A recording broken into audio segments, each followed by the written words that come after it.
여러분, 혹시 우리 회사 ESG 점수 그냥 이미지 관리용 정도로 생각하고 계시지는 않나요? 만약 그렇다면 지금 이 순간에도 보이지 않는 곳에서 돈이 줄줄 새고 있을지도 몰라요. 오늘은 바로 그 비용이 구체적으로 얼마인지 제가 장부를 펼쳐서 똑똑히 보여드리겠습니다. 아니, ESG 그냥 대기업들이 이미지 관리하려고 하는 거 아닌가요? 아마 많은 분들이 솔직히 이렇게 생각하실 거예요. 네, 충분히 그럴 수 있습니다. 하지만 말이죠. 바로 그 생각이 오늘날 비즈니스 현장에서 가장 위험한 오해가 되고 있습니다.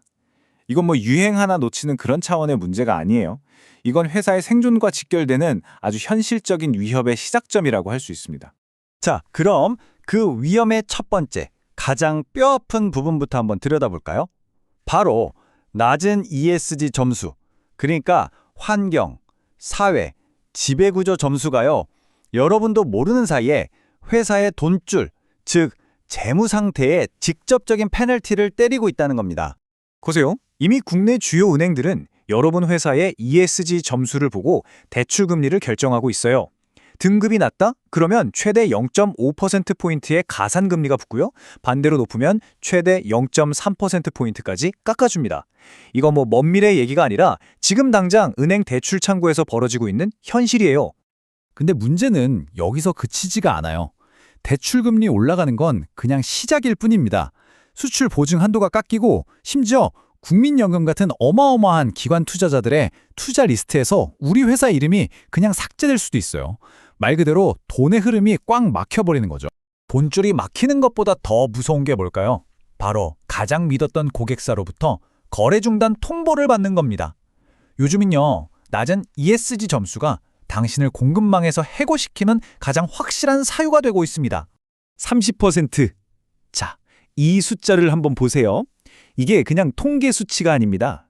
한순간에 회사 매출의 3분의 1이 날아갈 수 있다는 어느 중소기업 대표님의 실제 경험담에서 나온 숫자입니다. 바로 이 이야기입니다. 이 대표님은 ESG가 뭔지도 제대로 모르는 상태에서 갑자기 전화 한 통을 받은 거예요. 내년 발주 물량 30% 줄이겠습니다. 이게 바로 ESG를 그냥 남의 일이라고 외면한 대가인 거죠. 그리고 이런 일은요, 정말 곳곳에서 일어나고 있어요. 삼성, LG 같은 국내 대기업은 물론이고 CSDD라고 불리는 EU의 공급망 실사법 때문에 유럽 시장의 문이 아예 닫혀버릴 수도 있습니다. 우리가 이렇게 망설이는 바로 그 순간에 그 빈자리는 준비된 경쟁사가 순식간에 차지해버리는 거죠. 자, 지금까지 외부에서 오는 위협을 봤다면 이제 안을 좀 들여다볼 시간입니다. 낮은 ESG 점수는 눈에 보이는 재무제표뿐만 아니라 회사의 가장 중요한 자산인 사람과 브랜드의 가치를 아주 조용히 갉아먹고 있습니다. 이거 정말 놀랍지 않나요? 요즘 MZ세대 구직자들의 64%, 그러니까 거의 3명 중 2명은 입사 지원할 때 그 회사가 ESG 활동을 하는지 안 하는지를 본다는 거예요. 이제 연봉 많이 주고 복지 좋다, 이것만으로는 최고의 인재를 데려올 수가 없는 시대가 된 겁니다. 선택지는 아주 명확합니다. 한쪽 길은 똑똑한 인재들은 지원조차 안 하고 어렵게 뽑은 직원들은 자꾸 나가고 심지어 소비자 불매운동 위험까지 안고 가는 길이요.